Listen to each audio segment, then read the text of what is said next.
그럼 내년에는 긍정적으로 본다 시장을. 네, 긍정적으로 보고 있습니다. 올라갈 것 같나요? 네, 올라갈 것 같아요. 이게 안녕하세요 대표님. 오늘은 또 왜 부르셨어요? 무슨 얘기해 주시려고? 이 두바이 와 있다 보니까 또 한국 벗어나가지고 진짜 어떤 큰 변화가 이루어지고 있구나 하는 게 좀 느껴지는 게 있어가지고 네. 어떤 변화를 느끼고 있어요?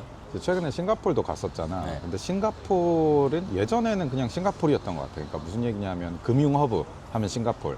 그리고 뭐 두바이는 중동은 뭐 그냥 오일머니 정도였는데 이게 확실히 요즘은 중동 쪽으로 그 패러다임 자체가 많이 옮겨가는 게 무슨 얘기냐면 예전에 이제 올드머니 있었던 그 전통 금융과 요즘에 새로운 디지털 머니 시장이 오고 있을 때 아예 싱가포르나 뭐 스위스 다보스 포럼 같은 데들은 여전히 올드머니 중심으로 있지만 요즘 그 뉴머니라고 하는 디지털 머니 쪽은 확실히 그냥 이 중동에서 변화가 일어나고 있고 그 변화의 속도나 방향을 보려면 여기서 이루어지는 것들을 더 많이 봐야겠구나라는 생각이 드는 것 같아요. 그럼 여기서 보고 느끼신 게 뭐예요?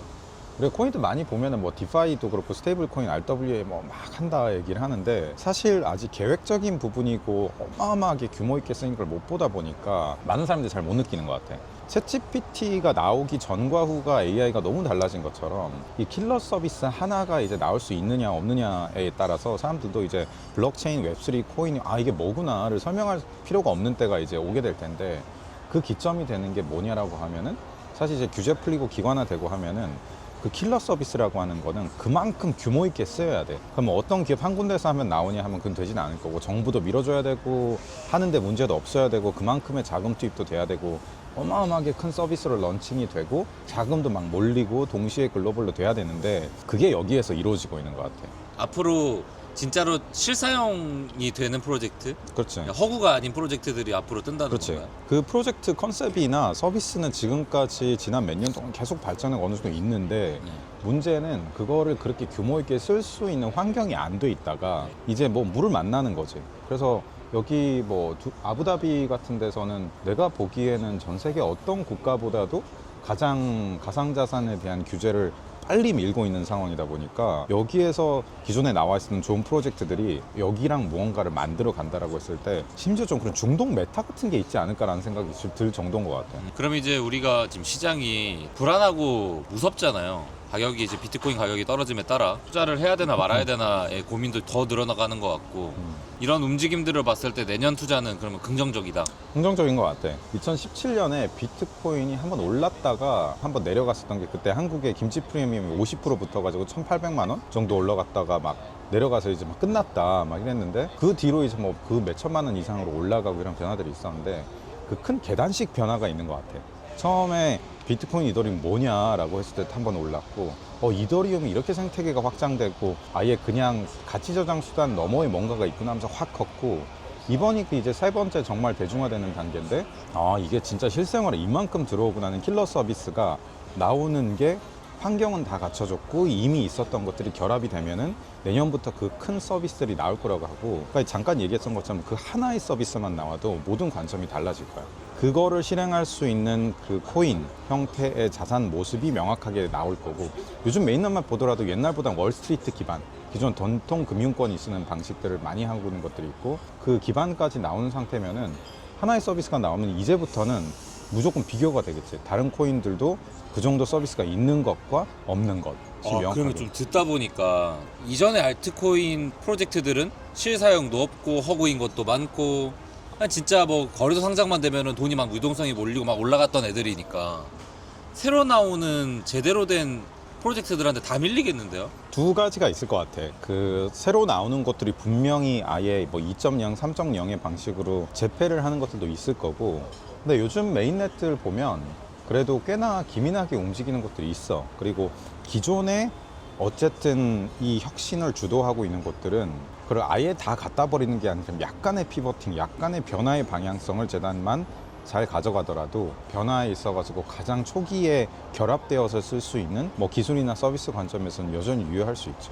그러니까 뭐 이더리움 같은 친구들이야 뭐 사실 그 대체제가 나와도 너무 생태계를 많이 먹어놨으니까 아마 못 따라잡을 수도 있을 것 같은데 그 뭐 시총 1,000억짜리 뭐 이런 애들은 다 대체되지 않을까요? 그러니까 그런 것들도 이제 명확하게 해야 되니까 대체되지 않기 위해서 기존에 그냥 혼자서 모든 생태계를 만들겠다 한 게 아니라 컨솔리데이션이 이러면서 우리는 이더리움 생태계에 어떤 거를 가져가겠다, 아니면 어떤 큰 기업이랑 무엇을 하겠다라는 형태로 얼라이언스 같은 게 점점 더 구축이 될 것 같아요.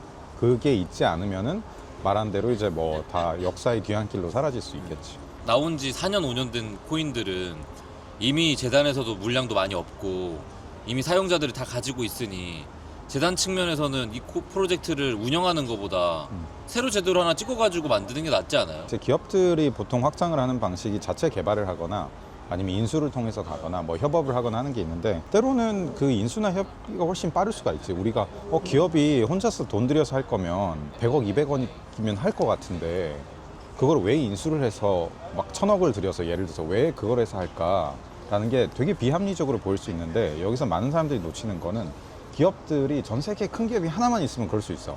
근데 5개, 10개, 수백 개가 있단 말이야. 그러면 그 기업 입장에서는 제일 중요한 게 뭐냐? 시간이야.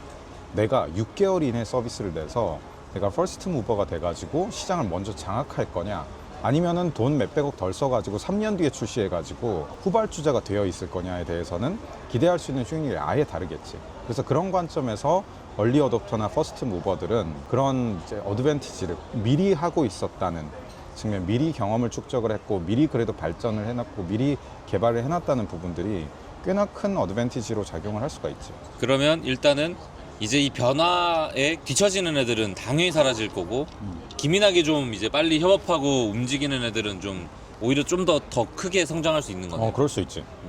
그래서 그런 부분에 앞으로 내년에 이제 투자를 할 때는 실제로 지역적으로 얼마나 여기가 더 규제나 환경이 빠른 곳에서 무언가를 하고 있는가, 그게 얼마나 규모 있는 서비스랑 연결이 되어 있는가, 그리고 재단 자체도 얼마나 그걸 오픈되어서 기민하게 빨리 움직이고 있는가, 이제 이런 포인트를 보는 게 되게 중요해질 거고, 근데 그게 내년 이내에 그런 트랜스포메이션을 못하는 곳들은 사실상 이제 경쟁에서 밀릴 가능성이 되게 크다고 보고 있습니다. 뭐 예전에 그때 뭐 한 2, 30개 무더기 상패 업데이트해서 했듯 그렇게 사라질 날이 또 있겠네요. 분명히 있지. 끝으로 이제 지금 알트코인을 투자하고 있는 이제 크립토에 또 관심이 있는 또 시청자분들에게 전하고 싶은 말씀. 확실히 바뀌고 있어요. 에너지가 지금 당장 규모가 크지 않더라도 어디에서 얼마나 응축이 되어서 그게 폭발되고 있는가를 보면 변화는 되게 분명하게 생기고 있고, 어쨌든 지금 뭐 가격 왔다 갔다 하는 부분들이 있지만 궁극적으로는 그럴 때마다 이 산업이 아주 큰 문제인 올드머니를 어떻게 디지털 머니로 바꿔가고 있는 그 어마어마한 큰 흐름 속에서의 변화다라는 걸 생각하시면 될 것 같고, 저 비행기에서 이제 갑자기 뭐 난기류 현상, 화장실 좀 못 가고 잠깐 앉아있다가 보면 지나가잖아요. 그래서 이 큰 흐름이나 맥락 속에서 투자를 하고 있다라는 걸 가지고 조금 더 넓은 시야를 가지고 투자를 하시면은 좀 더 마음 편하게 하실 수 있을 그럼 것 같아요. 내년에는 긍정적으로 본다 시장을? 네, 긍정적으로 보고 있습니다. 올라갈 것 같나요? 네, 올라갈 것 같아요. 이게 규제 환경이 바뀐다라는 게 이제 이 작년 말 올해 초부터 했기 때문에 1년 동안 온갖 법안들 나와서 내년 미국 쪽에서 더 확실하게 되고 하다 보면 올해 기업들이 정말 많은 걸 준비를 하고 있어요. 그 런칭되는 것들이 대부분 내년이 그 기업들 중에서 큰 곳들의 선발 주자가 내년부터 이제 가시적으로 드러날 거라고 보고 있습니다. 네, 오케이. 좋은 말씀 감사드리고요. 근데 뒤에는 수영하고 있는데 왜 대표님은 옷 입고 계세요? 한번 자신감 있게 상의 탈의하면서 한번 뛰어실 생각 있나요? 또 근데 수영장으로? 저는 그럴 수 있지만 또 네. 우리 구독자분들의 눈을 보호해야 되기 때문에 한번 시원하게 한번. 일단 그 동방 예의지국에서 네. 왔기 때문에 그러면 구독자 10,000명 공약? 아니요. 10,000명 공약하면은 만명 다이빙 한번. 하면은 네. 래시가드 입고 다이빙. 래시. 래시가드 입고 다이빙. 알겠습니다.